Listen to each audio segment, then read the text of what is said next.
الحمد لله رب العالمين نحمده ونستعينه ونؤمن به ونتوكل عليه ونعوذ بالله من شرور أنفسنا ومن سيئات أعمالنا من يهد الله فلا مضل له ومن يضلل فلا هادي له وأشهد أن لا إله إلا الله وحده لا شريك له وأشهد أن محمدا عبده ورسوله اللهم صل على محمد وعلى آل محمد كما صليت على إبراهيم وعلى آل إبراهيم وبارك على محمد وعلى آل محمد كما باركت على إبراهيم وعلى آل إبراهيم إنك حميد مجيد أما بعد فإن خير الحديث كتاب الله وخير الهدي هدي محمد صلى الله عليه وسلم وشر الأمور محدثاتها فكل محدثة بدعة وكل بدعة ضلالة. أعوذ بالله من الشيطان الرجيم. بسم الله الرحمن الرحيم. يا أيها الذين آمنوا اتقوا الله حق تقاته ولا تموتن إلا وأنتم مسلمون.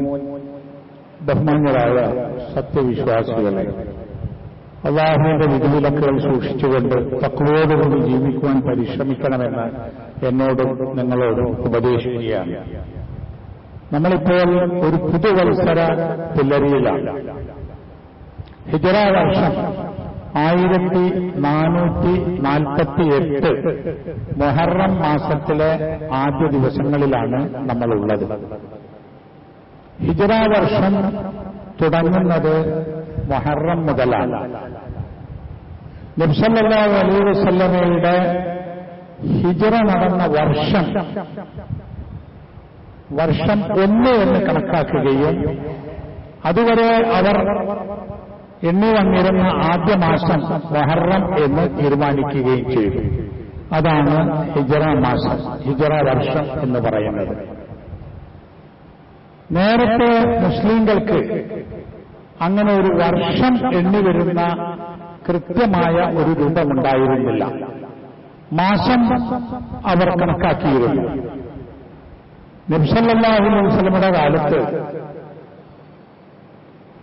ആ കാലത്തുണ്ടായിരുന്നതിനേക്കാള് ഇസ്ലാമിക സമൂഹം വികസിക്കുകയും പല പ്രദേശങ്ങളും പിൽക്കാലത്ത് മുസ്ലിങ്ങളുടെ ഭരണമാവുകയും ആ ഭരണത്തിന് ഗവർണർമാരും ഉദ്യോഗസ്ഥന്മാരും ഒക്കെ ഉണ്ടാവുകയും ചെയ്തപ്പോഴേ ഏത് കൊല്ലം എന്ന് കണക്കാക്കേണ്ട ഒരാവശ്യം വന്നു. ഉമർ റളിയല്ലാഹു അൻഹുവിന്റെ കാലത്ത്, ഭരണകാലത്ത് ഹിജ്റ 17, അത് പിന്നീടാണ് കണക്കാക്കിയെങ്കിലും ഹിജ്റ 17 അബൂ മൂസ അശ്അരി റളിയല്ലാഹു അൻഹു അദ്ദേഹം ഗവർണറായി ഉമർ റളിയല്ലാഹു അൻഹു അറിയിച്ചു, താങ്കൾ അയക്കുന്ന പല നിർദ്ദേശങ്ങളും ഏതു വർഷം എന്ന് വ്യക്തമാകുന്നില്ല, അതുകൊണ്ട് നമുക്കൊരു വർഷം കണക്കാക്കണം. അപ്പൊ നമ്മളിലെ 2026 എന്ന് പറഞ്ഞ ഈ വർഷം AD 2026, അതുപോലെ അവർക്ക് അന്നൊരു കണക്ക് വേണമെന്ന് പറഞ്ഞപ്പോഴേ ഉമർ റളിയല്ലാഹു അൻഹു സഹാബാക്കളിൽ പ്രമുഖരായ ആളുകളെ വിളിച്ചുകൂട്ടി. സംഗതി ശരിയാണ്. അപ്പൊ നമ്മൾ മുഹറം 10 എന്നൊരാളോട് പറഞ്ഞാൽ ഏത് മുഹറം, ഏത് വർഷത്തെ മുഹറം എന്ന പ്രശ്നമുണ്ട്. അതുകൊണ്ട് നമുക്കൊരു വർഷം തുടങ്ങണം എന്ന് പറഞ്ഞപ്പോൾ സഹാബിമാർ അത് അംഗീകരിക്കുകയും പല നിർദ്ദേശങ്ങളും പറയുകയും ചെയ്തു. ചിലർ പറഞ്ഞു നമുക്ക് റോമക്കാരെ പോലെ അവരുടെ ആ കലണ്ടർ പ്രകാരം വർഷം കണക്കാക്കാം. ചിലർ പറഞ്ഞു നമുക്ക് പേർഷ്യക്കാരെ പോലെ അത് കണക്കാക്കാം. ചിലർ പറഞ്ഞു നമുക്ക് നബി സല്ലല്ലാഹു അലൈഹി വസല്ലമ ജനിച്ച ദിവസം ആ വർഷം മുതൽ കണക്കാക്കാം. ചിലർ പറഞ്ഞു ഖുർആൻ അവതരിച്ച വർഷം നബി സല്ലല്ലാഹു അലൈഹി വസല്ലമ നബിയായിത്തീർന്ന ആ വർഷം മുതൽ കണക്കാക്കാം. ചിലർ പറഞ്ഞു നബി സല്ലല്ലാഹു അലൈഹി വസല്ലമ ഹിജ്റ പോയ ആ വർഷം 1-ാം വർഷമായി കണക്കാക്കാം. ഈ അഭിപ്രായങ്ങളൊക്കെ ചർച്ച ചെയ്ത് അവസാനം അവർ തീരുമാനിച്ചത് ഹിജ്റ പോയ വർഷം 1 എന്നെടുക്കുക. അതിന്റെ കാരണം അതൊരു മഹാസംഭവമാണല്ലോ ഇസ്ലാമിനെ സംബന്ധിച്ചിടത്തോളം. ഹക്കും ബാത്തിലും തമ്മിൽ വേർതിരിയുന്ന ഇസ്ലാമിന്റെ വിജയത്തിന് വളരെ ഉപകരിച്ച പിൽക്കാലത്ത് ഇസ്ലാമിക സമൂഹം വളർന്നു വലുതായ ആ ഒരു സംഭവം ഹിജറ ആയതുകൊണ്ട് അങ്ങനെ ഹിജറ വർഷം 1, ഹിജറ നടന്ന വർഷം 1 എന്ന് കണക്കാക്കാം എന്ന് തീരുമാനിക്കുകയും നേരത്തെ അവർ കൊല്ലം കണക്കാക്കി എണ്ണിപ്പോന്നിരുന്ന മുഹറം സഫർ എന്ന ആ മുഹറം ഒന്നാക്കുകയും ചെയ്തു. ഹിജറ നടന്നത് റബീഉൽ അവ്വലിലാണ് ഹിജറ നടന്നത്. പക്ഷേ ആ വർഷത്തെ മുഹറം മുതൽക്കാണ് ഹിജറ 1-ാം വർഷത്തിലെ മാസം എന്നീ വരുന്നത്. ഇപ്പൊ നബി സല്ലല്ലാഹു അലൈഹി വസല്ലമയുടെ ഹിജറയും കാര്യങ്ങളും നമുക്ക് പഠിക്കേണ്ടതുണ്ട്. ഒരുപാട് പാഠങ്ങളുണ്ട്. ഇന്ന് ഞാൻ പറയുന്നത് ഹിജറ വർഷം കണക്കാക്കി നബി സല്ലല്ലാഹു അലൈഹി വസല്ലമ ജനങ്ങൾക്കത് നബി സല്ലല്ലാഹു അലൈഹി വസല്ലമയുടെ ഹിജറ അതെന്താണ് എന്ന് നമ്മൾ പഠിക്കേണ്ട സമയത്ത് അതിന്റെ ഒരു ചരിത്രം പുറകോട്ട് പോകുന്നുണ്ട്. മുഹറമാണല്ലോ. മുഹറം മാസത്തിൽ നബി സല്ലല്ലാഹു അലൈഹി വസല്ലമ നോമ്പെടുത്തിരുന്നു.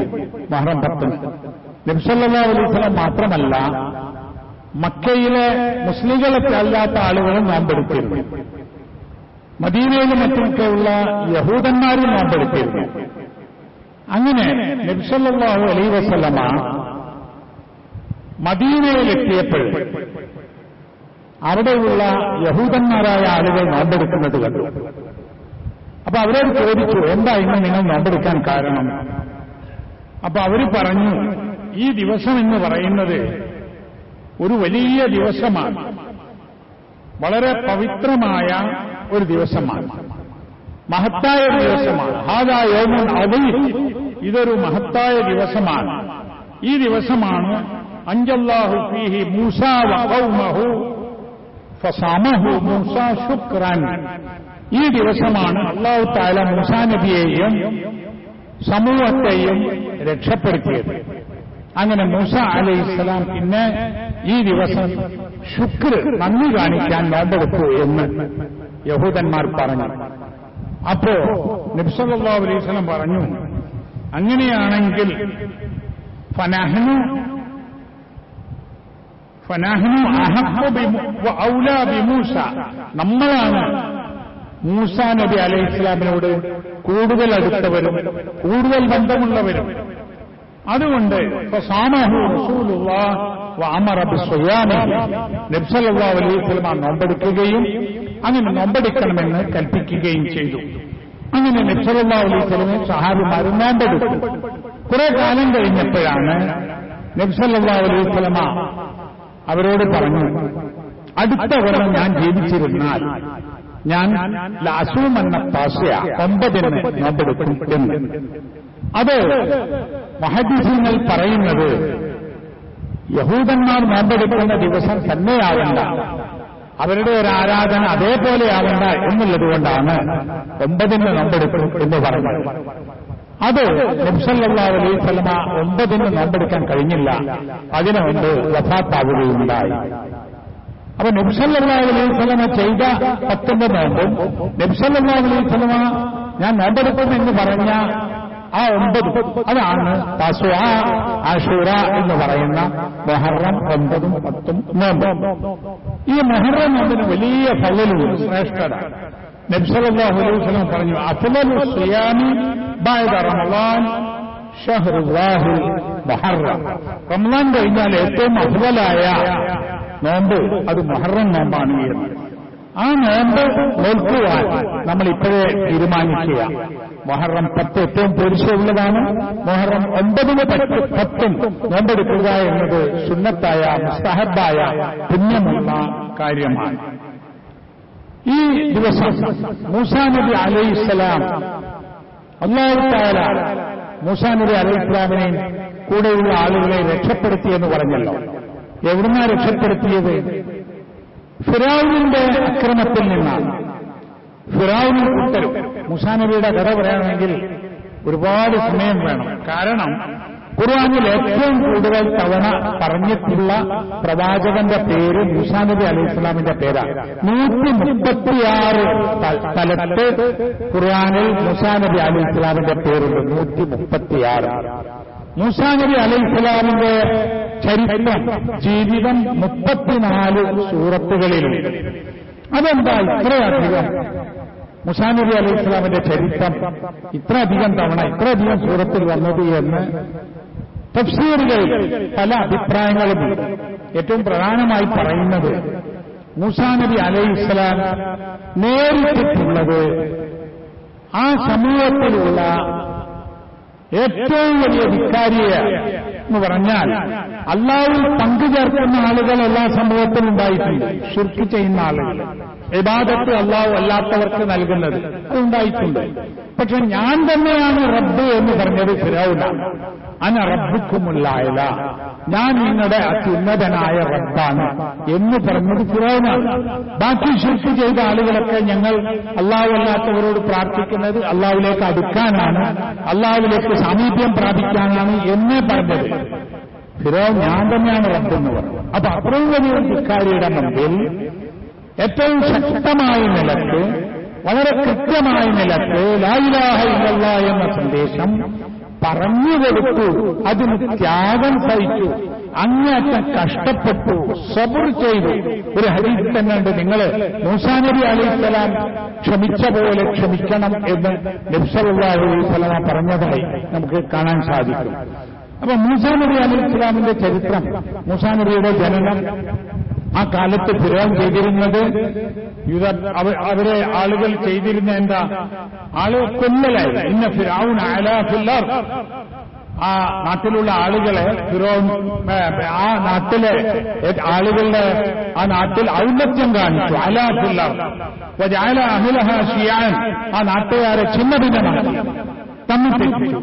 യസ്തളൈബു തായിഫത്തൻ മിൻഹും, എന്നിട്ട് അതിൽപ്പെട്ട ഒരു കൂട്ടം ആളുകളെ വളരെയധികം പീഡിപ്പിച്ചു. യുദബ്ബിഹു അബ്നാഅഹും, അവരെ ആൺമക്കളെ അറുവല നടത്തി. വയസ്തഹ്യി നിസാഅഹും, അവരെ പെണ്ണുങ്ങളെ ജീവിക്കാൻ വിട്ടു.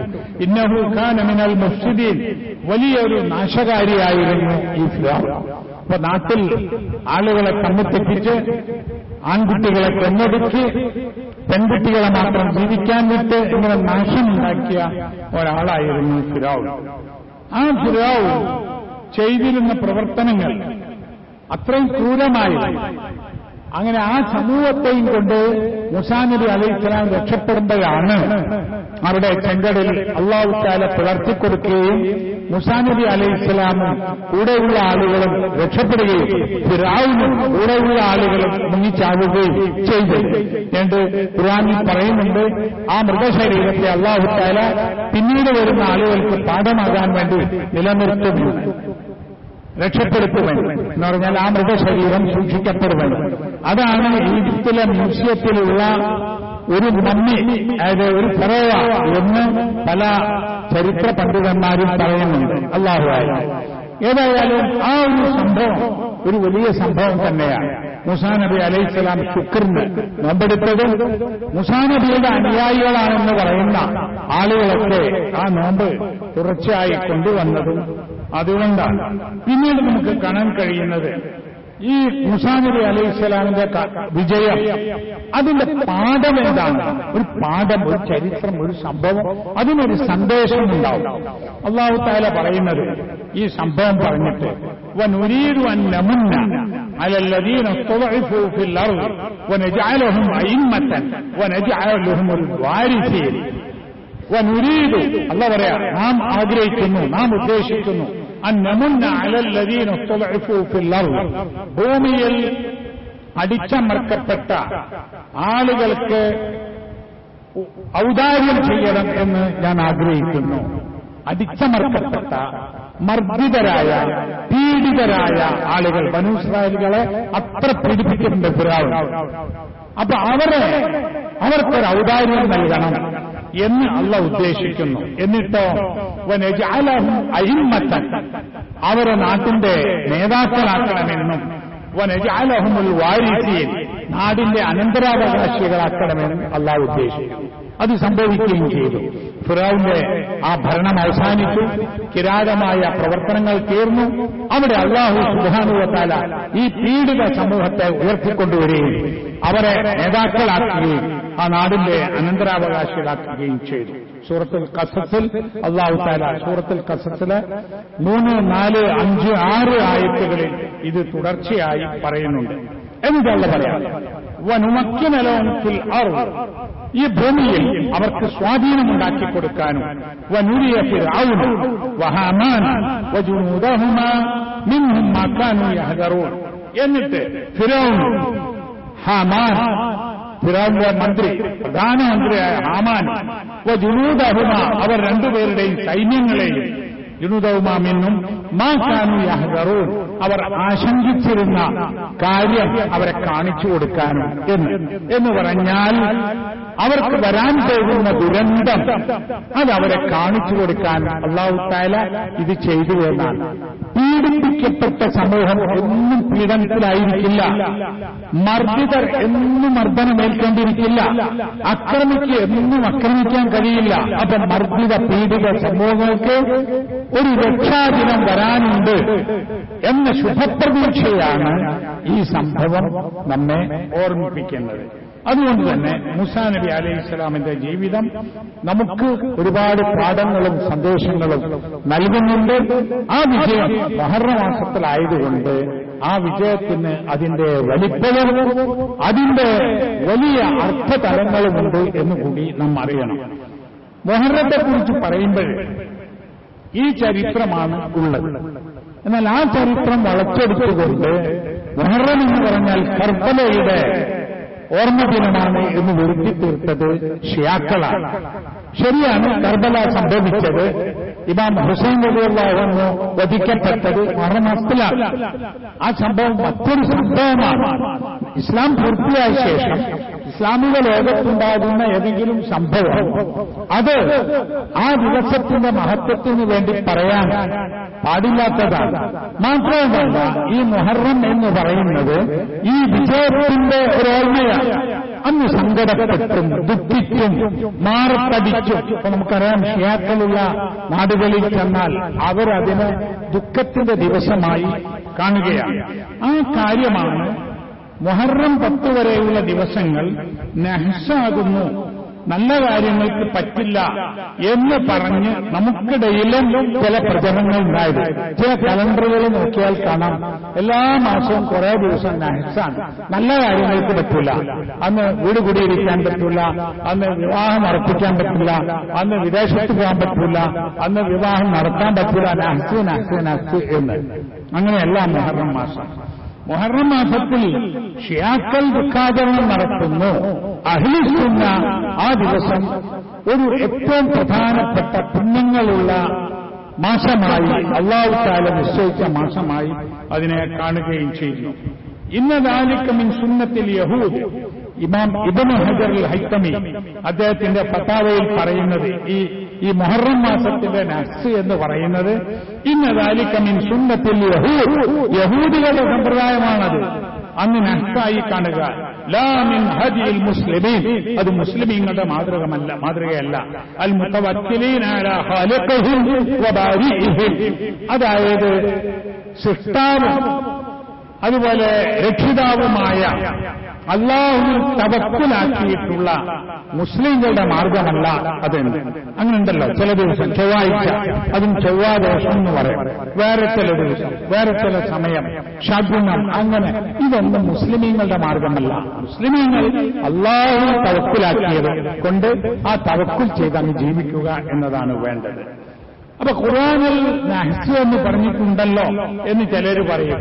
സൂറത്തുൽ ഖമറിൽ 19-ാമത്തെ ആയത്തിൽ ഇന്നാ അർസൽനാ അലൈഹിം റീഹൻ സർസറൻ ഫീ യൗമിൻ നഹ്സിൻ മുസ്തമിർ, അവരുടെ മേൽ നാം ഉഗ്രമായ കാറ്റടിപ്പിച്ചു, അത് വിട്ടുമാറാത്ത ദുഷ്ടഗുണത്തിന്റെ ദിവസമായിരുന്നു. അതാണ് നഹ്സിന്റെ ദിവസമായിരുന്നു എന്ന്. ഇത് ആദി സമൂഹം ഹൂദ് നബി അലൈഹിസ്സലാമിന്റെ സമൂഹമാണ്. ആ സമൂഹത്തിന് അള്ളാഹു നൽകിയൊരു ശിക്ഷയായിരുന്നു. വ്യാപകമായി ശക്തമായി കാറ്റടിച്ച് അവർ തകർന്നുപോയി. അതിനെക്കുറിച്ച് അള്ളാഹു പറഞ്ഞത് ആ യൗമുൽ നഹ്സിൻ മുസ്തമിർ, അത് ആ ഒരു സംഭവത്തെക്കുറിച്ചുള്ള ഒരു കാര്യമാണ്, മോശമായ ദിവസം എന്ന് പറഞ്ഞത്.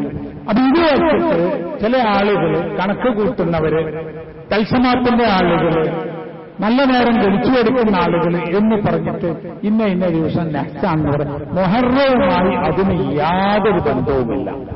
യാതൊരു ബന്ധവുമില്ല. മുഹറം മാസത്തിൽ പ്രത്യേകമായ ആരാധനകളില്ല, പ്രത്യേകമായ അലങ്കാരങ്ങളില്ല, പ്രത്യേകമായ വസ്ത്രങ്ങളില്ല, പ്രത്യേകമായി ചെല്ലേണ്ട എന്തെങ്കിലും പ്രാർത്ഥനകളില്ല.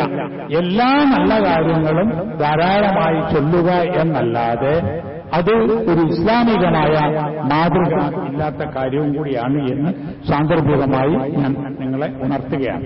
അല്ലാഹു സുബ്ഹാനഹു വ തആല നമ്മെ അനുഗ്രഹിക്കുമാറാകട്ടെ.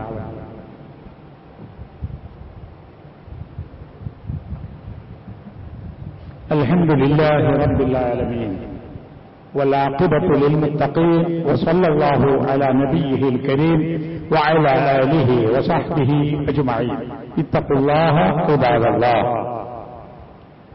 അള്ളാഹുവിന്റെ ദീനനുസരിച്ച് ജീവിക്കുക എന്നത് നമ്മുടെ ഇഹപര ജീവിതത്തിലെ വിജയത്തിന് അനിവാര്യമാണ്. അതിന്റെ ഗുണം നമുക്ക് തന്നെയാണ്, അത് പാലിക്കാത്തതിന്റെ വിഷമവും നമുക്ക് തന്നെയാണ് വരിക. ഇപ്പൊ നമ്മൾ മഴക്കാലം വന്നതോടുകൂടി ഒരുപാട് രോഗങ്ങൾ പ്രചരിക്കുകയാണ്. മാറാവ്യാധികൾ അല്ലെങ്കിൽ എന്താ പകർച്ചവ്യാധികൾ വ്യാപിക്കുന്നു. അത് നമ്മുടെ സർക്കാരിന്റെ ആരോഗ്യ വകുപ്പ് പകർച്ചവ്യാധികൾ പ്രതിരോധിക്കാൻ എല്ലാവരും ശ്രദ്ധിക്കണം എന്ന് ആവശ്യപ്പെട്ടു. ആരോഗ്യ വകുപ്പ് ഒരുപാട് പ്രവർത്തനം നടത്തുന്നു. അതിനെല്ലാവരും സഹകരിക്കണമെന്ന് പറയുന്നു. ഇതിൽ എന്തെല്ലാം കാര്യങ്ങളാണ് നാം ചെയ്യേണ്ടത് എന്ന് നമ്മളും ശ്രദ്ധിക്കണം.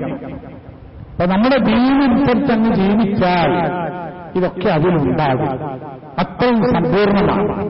നിങ്ങൾ നോക്കൂ, എന്തെല്ലാമാണ് ഇപ്പൊ പറയുന്നത്? വൃത്തി വേണം.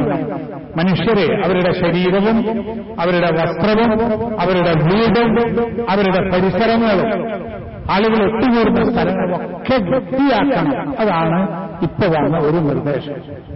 നമുക്കത് പുതിയ കാര്യമല്ലല്ലോ. ഖുർആനിൽ സൂറത്തുൽ മുദ്ദസ്സിറിൽ വസിയാബക ഫതഹിർ എന്നൊരായത്തുണ്ട്. 14-ാമത്തെ ആയത്ത് സൂറത്ത് മുദ്ദസ്സിർ. യാ അയ്യുഹൽ മുദ്ദസ്സിർ ഖും ഫഅൻസിർ വറബ്ബക ഫകബ്ബിർ വസിയാബക ഫതഹിർ. നിന്റെ വസ്ത്രം ശുദ്ധമാക്കണം, വസ്ത്രം വൃത്തിയുള്ളതാക്കണം എന്ന്. അതിന് കുറെ അർത്ഥങ്ങളുണ്ട് കേട്ടോ. അത് ഒന്നാമത്തെ അർത്ഥം വസ്ത്രം എന്ന വസ്ത്രം, മറ്റൊരർത്ഥം മനസ്സ്, മറ്റൊരർത്ഥം നമ്മുടെ ആത്മാവ്, നമ്മുടെ ഇബാദത്ത്, അങ്ങനെയൊക്കെ അർത്ഥങ്ങളുണ്ട്. എന്നാലും ഒന്നാമത്തെ അർത്ഥം വസ്ത്രം തന്നെയാണ്. അപ്പൊ വൃത്തി ഉണ്ടാവണം. നമ്മൾ നമസ്കരിക്കുമ്പോൾ വൃത്തിയുള്ള വസ്ത്രം ധരിക്കണം. നമ്മൾ നമസ്കരിക്കുന്ന സ്ഥലം വൃത്തിയുള്ളതായിരിക്കണം. നമ്മുടെ ശരീരം വൃത്തിയുള്ളതായിരിക്കണം. നമ്മൾ നമസ്കാരത്തിന് വേണ്ടി വുളു ചെയ്യണം. വുളു ചെയ്യുമ്പോൾ സാധാരണ പുറത്ത് കാണുന്ന കൈയും മുഖവും എല്ലാം നമ്മൾ കഴുകി വൃത്തിയാക്കണം. കാലുമൊക്കെ കഴുകണം. നിങ്ങൾ നോക്കൂ, കൃത്യമായി നിസ്കരിക്കുന്ന ഒരു മനുഷ്യൻ നിർബന്ധമായി 5 നേരം ഈ പണി ചെയ്യണ്ടേ? പിന്നെ ദുഹായും മറ്റു നമസ്കാരത്തിൽ വേറെ ഉണ്ടാവില്ല. അപ്പൊ വൃത്തിയായി ജീവിക്കണം എന്ന് പറഞ്ഞത് നമ്മൾ ഇതൊക്കെ അങ്ങ് ചെയ്താൽ തന്നെ വൃത്തിയായി. അതുപോലെ നോക്കൂ, റസൂൽ സല്ലല്ലാഹു അലൈഹി വസല്ലം പറഞ്ഞു നമ്മളോട്, കെട്ടി നിൽക്കുന്ന വെള്ളത്തിൽ മലമൂത്ര വിസർജനം ചെയ്യാൻ പാടില്ല. കെട്ടി നിൽക്കുന്ന വെള്ളം, അതും പകർച്ചവ്യാധികൾ പ്രചരിക്കുന്ന ഒരു സംഗതിയാണല്ലോ. അതുപോലെ മാലിന്യങ്ങൾ അത് ഒഴിവാക്കണം. ഇതൊക്കെ ഹദീസുകളിൽ വന്ന സംഗതിയാണ്. ശരീരം പോലെ നോക്കൂ, പല്ല് തേക്കൽ പ്രത്യേകം സുന്നത്താണല്ലോ. നമ്മളെ സുന്നത്തായാലും അല്ലെങ്കിലും പല്ല് തേച്ച് ശീലിച്ചവരാ. നബി സല്ലല്ലാഹു അലൈഹി വസല്ലം പല്ല് തേച്ചിരുന്നു. പലപ്പോഴും നിസ്കാരത്തിന് മുമ്പ് പല്ല് തേച്ചിരുന്നു, ഉളുവിന്റെ മുമ്പ് പല്ല് തേച്ചിരുന്നു, വീട്ടിലേക്ക് വരുമ്പോൾ പല്ല് തേച്ചിരുന്നു എന്നാണ്. അതായത് വീട്ടിലേക്ക് വന്നാൽ ആദ്യം പല്ലേക്ക് വരുന്നാൽ ആളുകളോട് വർത്തമാനം പറയുമ്പോൾ അവർക്കൊരു പ്രയാസം വരണ്ടല്ലോ. മാത്രമല്ല നമ്മുടെ വായുശുദ്ധിയായി നിൽക്കാനും അതൊക്കെ ദീനിലുള്ള കാര്യങ്ങളാണ് അല്ലേ. പിന്നെയും കുറെ കാര്യങ്ങളുണ്ട്. അല്ലാഹു തആല പറഞ്ഞു, ഇന്നല്ലാഹ യുഹിബ്ബുൽ തവ്വാബീന വയുഹിബ്ബുൽ മുതതഹ്ഹിരീൻ. സൂറത്തുൽ ബഖറ 222. അല്ലാഹു തആല അല്ലാഹുവിലേക്ക് തൗബ ചെയ്ത് മടങ്ങുന്നവരെയും വൃത്തി പാലിക്കുന്നവരെയും അല്ലാഹുവിന് ഇഷ്ടമാകുന്നു എന്ന്. അപ്പൊ ഇങ്ങനെയുള്ള കാര്യങ്ങളൊക്കെ ഈ ആരോഗ്യ നിർദ്ദേശങ്ങളിൽ പെട്ടതാണ്. അതുപോലെ തന്നെ ഈമാൻ കാര്യം, ഈമാൻ 70 ചെല്ലാനും ശാഖകളാണെന്നൊരു ഹദീസിലുണ്ട്. അൽ ഈമാനു ബിളൗൻ വസബഊന ശുഅബ. 70 ചെല്ലാനും ശാഖകളാണ്. അതിൽ ഏറ്റവും മേലെയുള്ളത് നമ്പർ 1 അത് ഖൗലു ലാ ഇലാഹ ഇല്ലല്ലാഹ്, ലാ ഇലാഹ ഇല്ലല്ലാഹ്, അതാണ് ഒന്നാമത്തെ. വഅദ്നാഹ, അത് താഴെ കിടക്കുന്നത് 70 ചില്ലാണെന്നാണ് ആ 70 കഴിഞ്ഞിട്ടുള്ളത്. ഇമാത്തത്തുൽ അദാ അനി തരീഖ്, വഴിയിലെ മാലിന്യങ്ങൾ നീക്കം ചെയ്യുക. നമ്മളിൽ എപ്പോഴെങ്കിലൊക്കെ ഒരു റോഡ് ശുചീകരണം, ഇടവഴികൾ ശുചീകരണം 100 കൊല്ലത്തിലൊരിക്കലൊക്കെ, അങ്ങനെയല്ല. ഈമാനിന്റെ ഭാഗമായി നമ്മൾ ചെയ്യേണ്ടതാണ് പൊതുസ്ഥലങ്ങൾ വൃത്തിയാക്കുക എന്നുള്ളത്. അപ്പൊ ആളുകൾ അധികവും ചെയ്യേണ്ടതാണോ അവനവന്റെ വീട്, അതിന്റെ റൂം, അതിന്റെ പരിസരം വൃത്തിയാക്കിയിട്ട് ആ ചപ്പുചവറുകൾ ഇടുന്നത് ചിലപ്പോൾ ആളുകൾ നടക്കുന്ന വഴിയിലേക്കാവും. ഹദീസിന് നേരെ എതിരിലായിരിക്കും പ്രവർത്തിക്കുന്നത്. പിന്നെ ഇങ്ങനെ പകർച്ചവ്യാധികൾ ഉണ്ടാകുമ്പോൾ ചെയ്യേണ്ട കാര്യം, രോഗം വന്നാൽ പെട്ടെന്ന് ചികിത്സിക്കണം. നമ്മൾ ചികിത്സിക്കാതിരുന്നാൽ രോഗം പ്രചരിക്കും, നമ്മൾ ബുദ്ധിമുട്ടും. ചികിത്സിക്കണമെന്ന് ഹദീസിലുണ്ട്. യാ അയ്യുഹന്നാസ് തദാവൂ, ജനങ്ങളെ നിങ്ങൾ ചികിത്സിക്കുകയും. അങ്ങനെ ചികിത്സിക്കുക. ഏറ്റവും നല്ല ചികിത്സാ രീതി ഏതാണെന്ന് നോക്കി ഏറ്റവും നല്ല ഡോക്ടറെ കണ്ട് നമ്മൾ ചികിത്സിക്കണം. അതുപോലെ പ്രതിരോധ മാർഗങ്ങൾ സ്വീകരിക്കണം.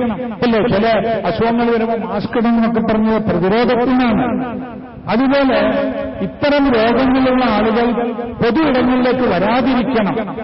നമ്മൾ പള്ളിയിൽ വരുമ്പോൾ പകരാൻ സാധ്യതയുള്ള അസുഖമുള്ള ആളുകൾ പള്ളിയിൽ വരണ്ട, അവർ വീട്ടിൽ നിസ്കരിച്ചാൽ മതി. ഇനി വന്നിടത്ത് പെട്ടെന്നുണ്ടല്ലോ കൊലിപ്പ്, അതുപോലെ പ്രശ്നങ്ങളൊക്കെ ഉണ്ടായേക്കാം. അങ്ങനെ ആളുകൾ ടിഷ്യൂ പേപ്പറോ അല്ലെങ്കിൽ ഒരു കർച്ചീഫോ എന്തെങ്കിലും കയ്യിൽ കരുതണം. കാരണം ഇപ്പൊ നമ്മുടെ പള്ളികളിൽ ഒരു നിസ്കാരം കഴിഞ്ഞാൽ പിന്നെ വരുന്ന ആളുകൾ വേറെ ആളുകളല്ലേ. അപ്പൊ വളരെ സൂക്ഷിച്ചുകൊണ്ടായിരിക്കണം നമ്മൾ ചെയ്യുന്നത്. അതുപോലെ പകർച്ചവ്യാധിയുള്ള ആളുകൾ, അവരെ ശുശ്രൂഷിക്കാനും മരുന്ന് കൊടുക്കാനും ഭക്ഷണം കൊടുക്കാനും ഒക്കെ ആളുകൾ ശ്രദ്ധിക്കണം. എന്നാൽ അത്തരം ആളുകളെ തുടർച്ചയായി പോയി കണ്ടുകൊണ്ട് അങ്ങോട്ടും ഇങ്ങോട്ടും പ്രയാസങ്ങൾ ഉണ്ടാക്കരുത്. ഇല്ല, ക്വാറന്റൈൻ എന്ന് പറയുന്നതോ കണ്ടെയ്ൻമെന്റ് സോൺ എന്നൊക്കെ പറഞ്ഞ് അന്ന് റസൂലുള്ള പറഞ്ഞിട്ടുണ്ട്. ഇങ്ങനെ മാരകമായ ഇത്തരം അസുഖങ്ങൾ വന്ന ആളെ പോയി കാണണ്ടെന്നും അവർ സമൂഹത്തിലേക്ക് വരണ്ടെന്ന്. അതന്നെ ക്വാറന്റൈൻ. അവരവിടെ നിൽക്കണം, അവർ സുഖമാകട്ടെ, അവർക്ക് വേണ്ടി ഒത്താശകൾ ചെയ്തു കൊടുക്കാം, അവർക്ക് വേണ്ടി ദുആ ചെയ്യുകയും ചെയ്യാം. ഏതായാലും ഇങ്ങനെ ഈ മഴക്കാലം വരുന്ന സന്ദർഭത്തിൽ സാധാരണയായി നമുക്കിടയിൽ വരുന്ന ഇത്തരത്തിലുള്ള അസുഖങ്ങൾ അതില്ലാതാവാൻ നമ്മൾ പ്രവർത്തിക്കണം, അതിന് ചികിത്സിക്കണം. പ്രതിരോധ മാർഗങ്ങൾ നമ്മൾ ഓരോരുത്തരും സ്വീകരിക്കണം. അതിനുള്ള പ്രവർത്തനം നടത്തുന്ന ആളുകളെ ഇപ്പോഴല്ലോ ഗവൺമെന്റ് ഹോസ്പിറ്റലുകൾ, റെസിഡൻസ് അസോസിയേഷനുകൾ, അതുപോലെ കോർപ്പറേഷനിലെ സംവിധാനങ്ങൾ ഒക്കെ നമ്മോട് ആവശ്യപ്പെടുന്ന കാര്യങ്ങൾ അതിനോട് നമ്മൾ സഹകരിക്കുകയും ചെയ്യണം. അല്ലാഹു സുബ്ഹാനഹു വ തആല നമ്മെ അനുഗ്രഹിക്കുമാറാവട്ടെ. റഹ്മാനായ അല്ലാഹുവേ, ഞങ്ങളിൽ നിന്ന് വന്നുപോകുന്ന തെറ്റുകുറ്റങ്ങൾ ഞങ്ങൾക്ക് വിട്ടുപുറത്ത് മാപ്പാക്കി തരണമേ. ഞങ്ങളിൽ നിന്ന് മരണപ്പെട്ടുപോയ ആളുകൾക്ക് മഗ്ഫിറത്ത് നൽകി അനുഗ്രഹിക്കണമേ. അവരുടെ ഖബറിടങ്ങളെ വിശാലമാക്കി കൊടുക്കണമേ. രോഗങ്ങളും മറ്റു പ്രയാസങ്ങളും അനുഭവിക്കുന്ന ആളുകളുടെ എല്ലാ രോഗങ്ങളെയും പ്രയാസങ്ങളെയും തീർത്തു കൊടുക്കണമേ. ഇസ്ലാമും മുസ്ലിം സമൂഹവും അനുഭവിക്കുന്ന പ്രയാസങ്ങളും പീഡനങ്ങളും തരണം ചെയ്യാനുള്ള ഈമാനും കരുത്തും നൽകി ഈ സമൂഹത്തെ അനുഗ്രഹിക്കണമേ. ഈ ലോകത്ത് ജീവിക്കുന്ന എല്ലാ മനുഷ്യർക്കും ശാന്തിയോടും സമാധാനത്തോടും സ്വസ്ഥതയോടും കൂടി ജീവിക്കുവാനുള്ള അവസരം നൽകി അനുഗ്രഹിക്കണമേ. اللهم اغفر للمؤمنين والمؤمنات والمسلمين والمسلمات الأحياء منهم والأموات إنك مجيب الدعوات وقاضي الحاجات. ربنا تقبل منا إنك أنت السميع العليم وتب علينا إنك أنت التواب الرحيم. ربنا يا غافر المذنبين اللهم أعز الإسلام والمسلمين. ربنا آتنا في الدنيا حسنة وفي الآخرة حسنة وقنا عذاب النار. وصلى الله على نبينا محمد وعلى آله وصحبه وسلم.